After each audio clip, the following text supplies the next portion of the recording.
been a while since we saw a Grey Warden. I bet they're avoiding Orzammar because of all the trouble. Atrasvala.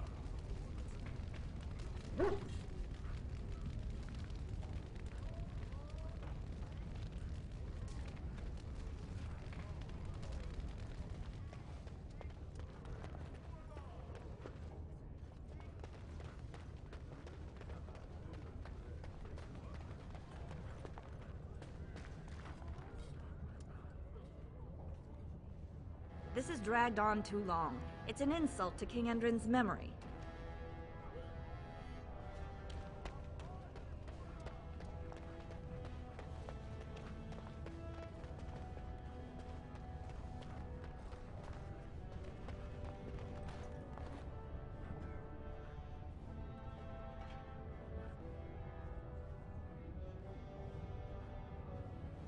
I hope you'll support Lord Harrowmont.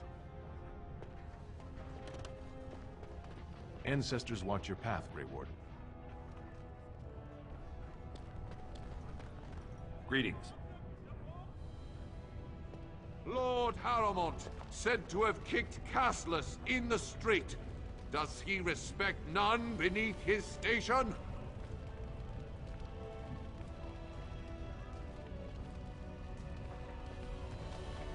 We are honored to have you here.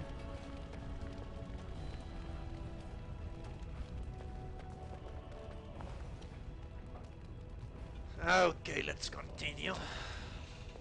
So this is the seat of the king. Except he isn't sitting there at the moment, I suppose. This is the royal palace, then. What treasures could lie within? Who knows? I certainly don't. Whatever.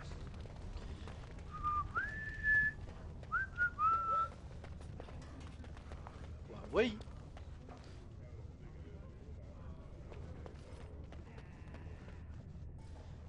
I was asking you if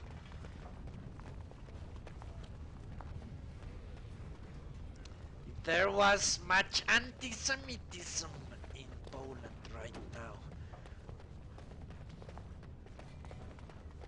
Why are the local Jews complaining to the foreign Jews? Is there still much anti-Semitism? Because well, there was a lot before the Second World War, if I remember. I remember when the Grey Wardens would visit. Oh, the festivities we had. Those days are past, aren't they? Yes, they are.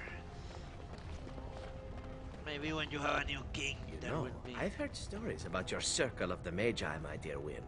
Is that so? There is a circle in my country, of course, but perhaps things are different here.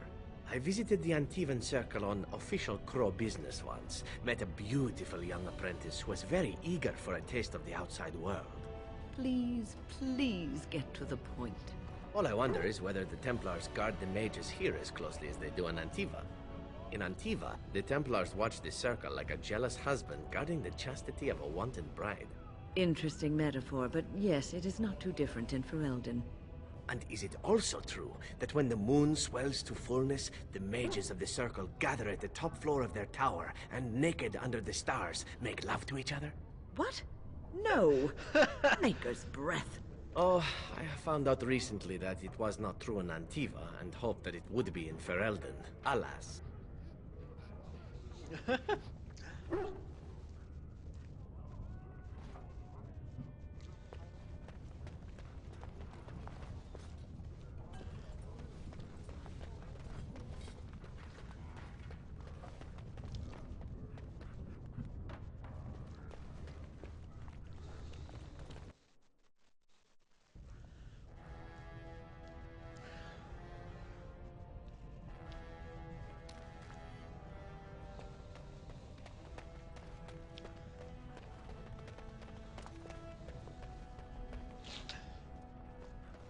I do not agree with the name Holocaust, because it was not a sacrifice to anything, nor than the crazy notions of Hitler, but Not not in the regular sense. A holocaust is usually a sacrifice to a god.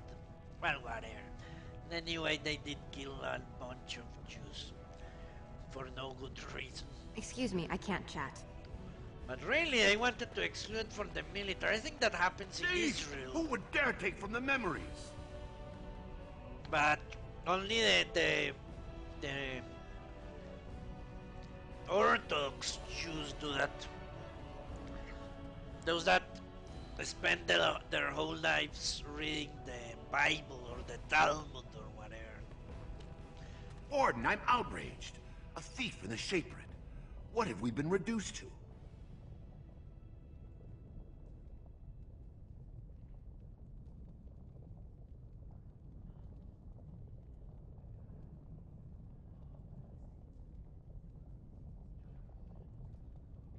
Of course the Germans killed the Poles. Really, that's controversial. Did you get no good look at this thief? I did. He was bald, with the most garish brand across his head. Almost like he took pride in being castless. Imagine. He's probably in the slums somewhere. As if he'd find a buyer for a stolen tome in Dust Town. They couldn't know the value. Okay.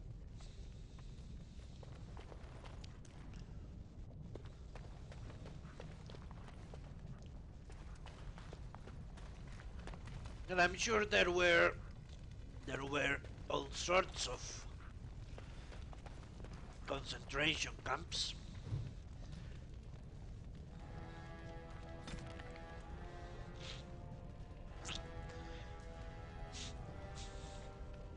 And certainly, if the German concentration camps had Germans in them, majority of Germans, because there were not enough Jews in Germany to fill a vast complex. It was all political dissidents, homosexuals, other kinds of deviants, all sorts of leftist people.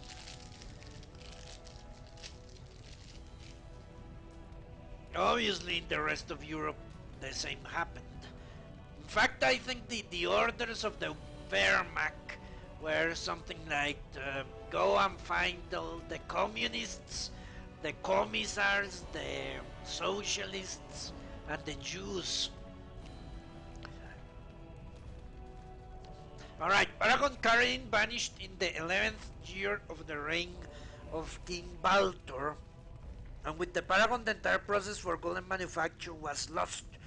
Expeditions were sent into the deep roads to track him, but the Axeman drove them all back. Finally, in the second year of the reign of Queen Getha, 126 golems, the entire Legion of Steel, were sent to recover the Paragon.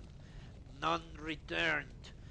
The Shaper of Golems refused to support any further attempts to find Karini, and the Paragon was officially declared dead. The Shaper had now recovered from the loss of an entire legion of golems. How many? 26? 126. And never again allowed an old golem regiment into the deep roads.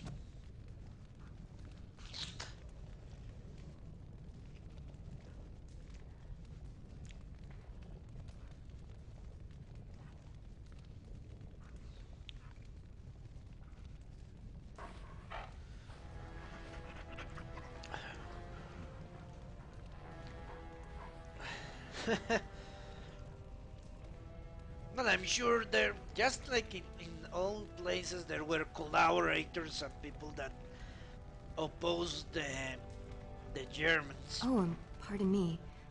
Were you looking for a particular volume? Not that I could really help. I don't know the libraries very well. I'm just doing some research. But what some people do cannot be collectively held as the responsibility of the nation. That's something I oppose very much. How is it that if some people decided that the Germans were right, then it's the responsibility of everyone, even someone born, what? 60 years after the facts? That's fucking crazy.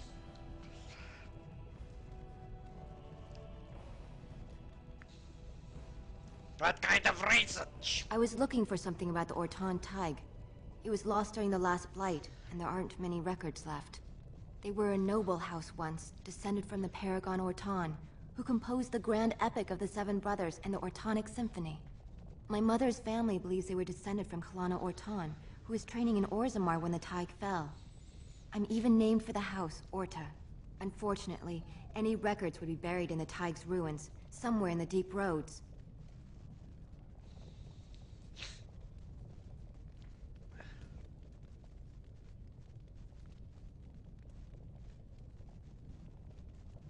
I could look in return for some of the Orton's wealth.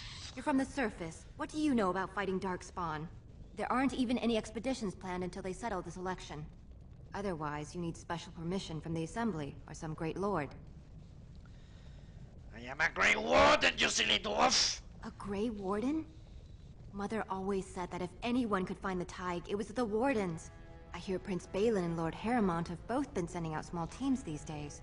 Yes, if you can find the Tig in any records, that could do it. That could prove I'm a noble. If you could.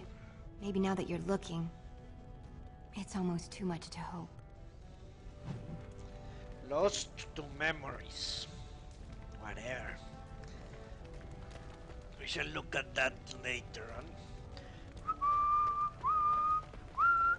Shapping. Perhaps you should stand over there instead. What? What did he just say? I don't remember those bowls. When I last walked this hall, Endrin was king and Orzammar was at peace. The memories often speak of the swiftness with which change overtakes us. But it is different to see it firsthand. I apologize, Warden. I should not burden a stranger with such thoughts. I am Zebor, the Shaper of Memories.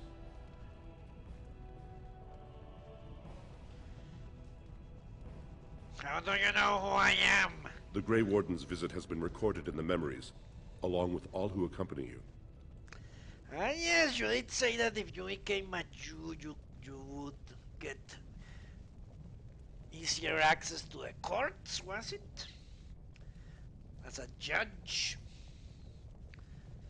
But I've always heard that becoming a Jew is a very difficult process. Let's talk about Orzammar, Lord Shaper. Ask, and I shall do my best to answer. What's the difference between an ancestor and a paragon? Well, I already know that. All dwarves who die return to the stone as ancestors, to guide their families forever. But only one every few generations rises to paragon. A paragon is a dwarf whose accomplishments change Orzammar so much that the Assembly recognizes they've been born blessed. They are venerated as living ancestors and found a new noble house forever bearing their name. There you go, living ancestors, that's it. Are there any paragons in Orzammar now? There is one paragon of this generation, a woman named Branka. She was born a smith, but her inventions caught the Assembly's eye. Before she had seen 20 years, she created a smokeless coal. It could burn in a cave without vents and no one would choke from it. It earned her paragon status. Where is she now? She went into the deep roads 2 years ago seeking out secrets of the ancient smiths. She never returned. I always thought when I read the Bible and I was young, I always thought that it is impossible that the same God, or that the God of the New Testament is the same as the God of the Old Testament. That's what I took from it. It's impossible. It's the same guy.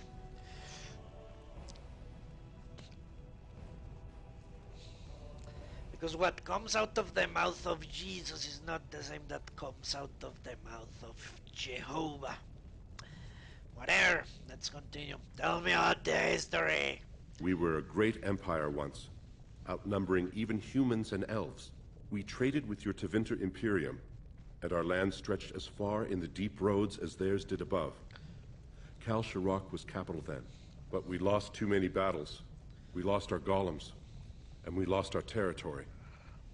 Now the Empire is simply ruined tunnels filled with darkspawn. Okay. Where is Kal Sharok? At the other side of the old Empire. During the last Blight, the kings of Orzammar knew they couldn't hold everything. They sealed the deep roads, abandoning everyone still trapped in far-flung settlements. It was the only way to survive. Kal Sharok is the only other city to outlast the Blight. We only rediscovered them recently, and they still haven't forgiven us. There you go, that's absurd.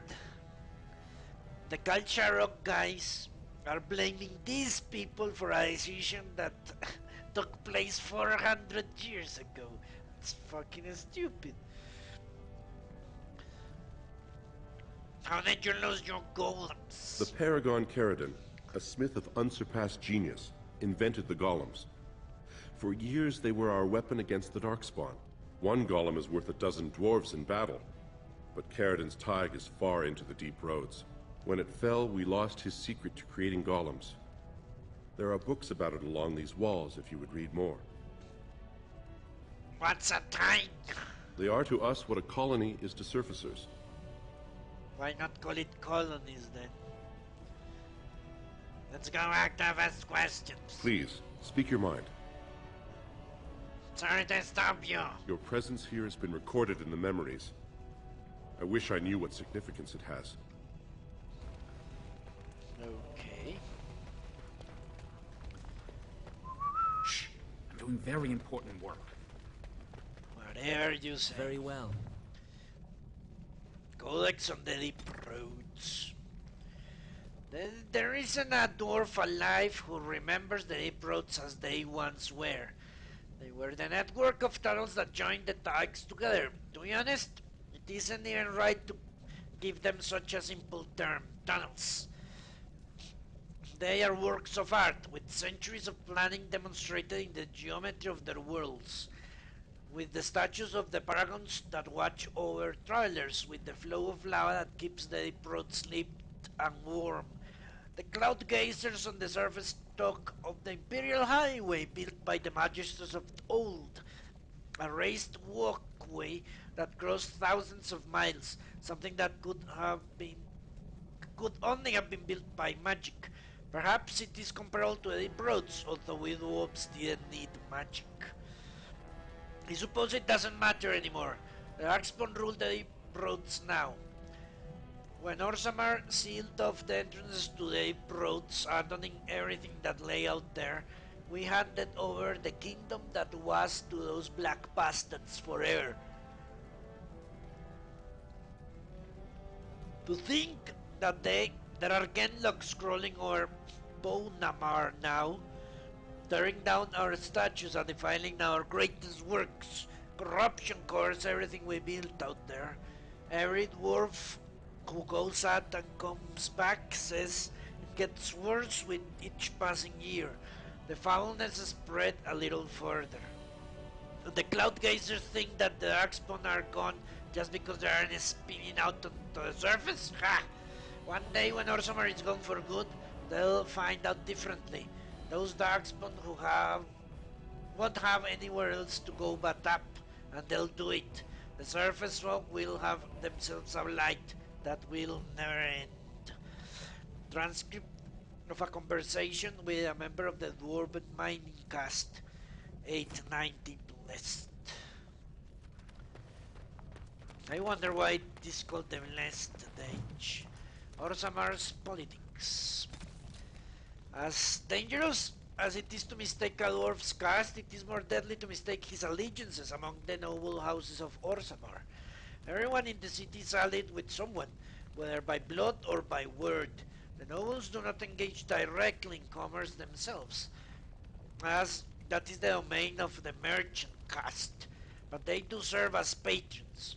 They invest in shops or in artisans' work, and in turn reap a share of the profits as well as a measure of the trade.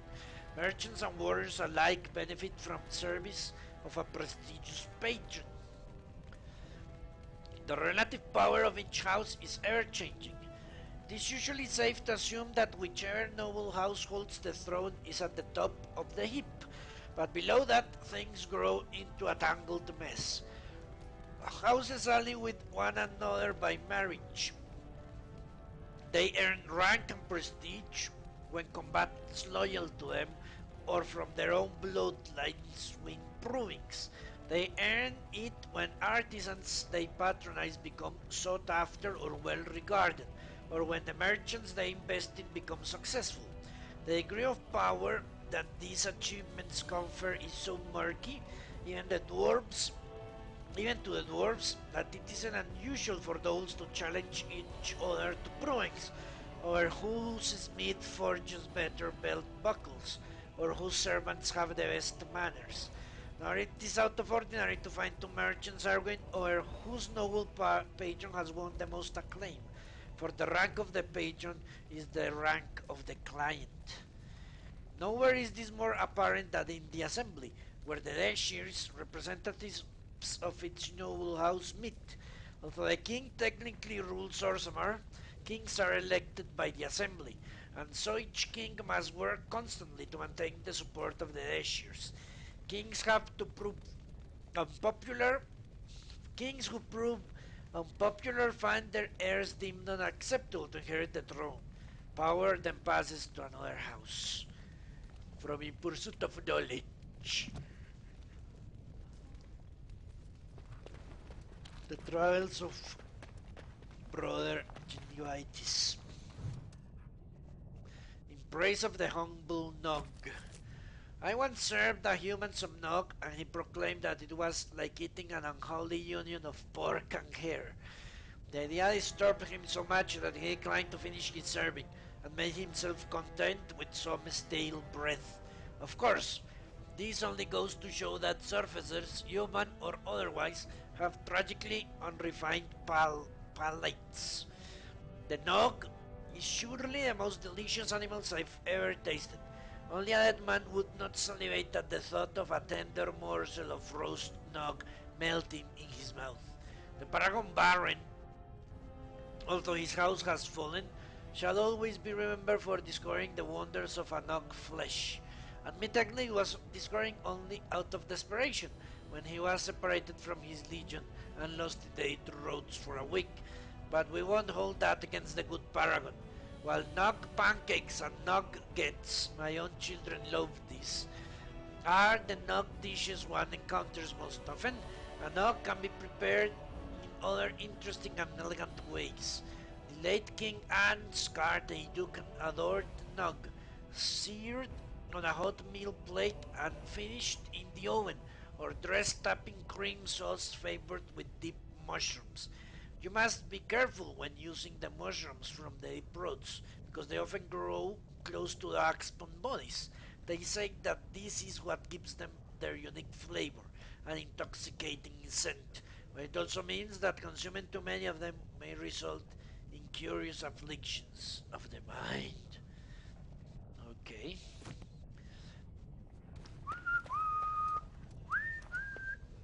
Book?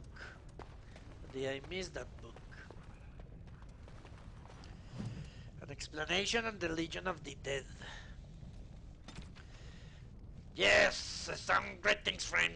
You will fight sizzlingly in the Legion of the Dead. Motto of the Legion of the Dead. The Legion accepts all. So, it was told by one of the legionnaires himself, a dwarf who waited quietly at the entrance of the deep roads for the rest of his unit to assemble. They gathered slowly, each equipped with a heavy armor and fine weapons, each painted with grim tattoos applied at their funerals the night previous. For that is the nature of the Legion. They are all dead. Any dwarf may join the Legion, so long as he is willing to give up everything he has. The funeral rites are somber. A final goodbye is said to family and loved ones. Any material goods are dispersed to heirs, and last words are said, and then it is done. The new legionnaire marches out to the deep roads, never to return. The legion fights against the darkspawn to the last, striking one final blow against the monsters that have claimed so much of their homeland. Many joined the Legion to clear the slate. Criminals joined to avoid punishment. The dishonored joined so that their houses and families need not suffer on their behalf. The bankrupted joined so their debts might be forgiven. A very few join for a last chance at glory, but the Legion takes them too. This group hopes to reach the fabled fortress of Orzammar, once the Legion's home, associated with the greatest of their paragons. Orzammar is a holy place. It's lost the last great blow against the Dwarven kingdoms, and its capture one of the most would be a glorious signal to all of Orzammar. But capture it or no, all of these warriors will die in the Broads. It is a sobering thought, and I now know why the dwarves say the Legion's charge is the battlefield most frightening sight. They have nothing left to lose. From the stone walls of the dwarves by Brother Gentili. There you go, he wrote 2 books on the same subject, the fucker. What? I came around and I didn't notice. On Dwarven Faith. The chant of light is almost never heard in the halls of Orzammar. This is hardly surprising, for unlike the elves who were literally abandoned by their gods, or the Terinters who worship dragons, the dwarves have no gods at all. And the concept of worship is foreign in Orzammar. Instead, the dwarves seem to venerate the stone, a name they give to the earth itself. This seems practical for a people living underground, if perhaps I unimaginative. Are you fucking kidding me? Okay. For guidance in spiritual matters, they turn to their ancestors. These ancestors, who are said to have returned to the stone, communicate their wishes to a living via brutal trials by combat called brewings. The ancestors' collective wisdom is maintained by the Shepherd, which can apparently store records in Lyrium itself. Set above the ancestor, above even kings, are the paragons, dwarves who have achieved such greatness that they are elevated almost to godhood. These are the greatest figures holding up the hallway that leads to the surface.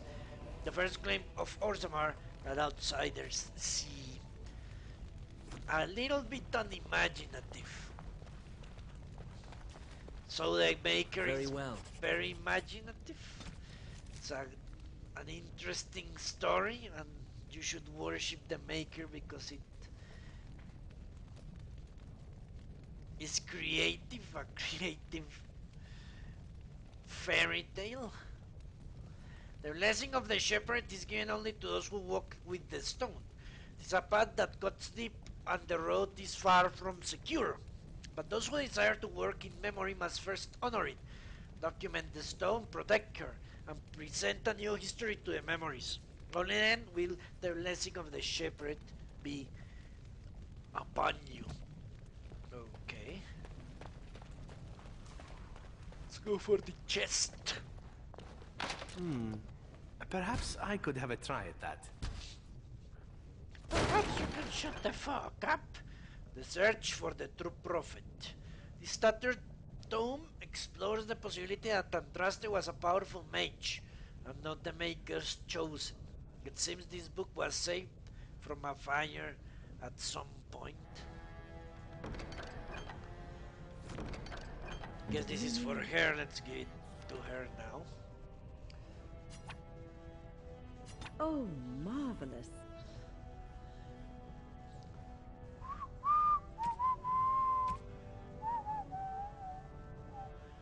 In fact, I should give people their... Yeah, why not? Because I'm hoarding those...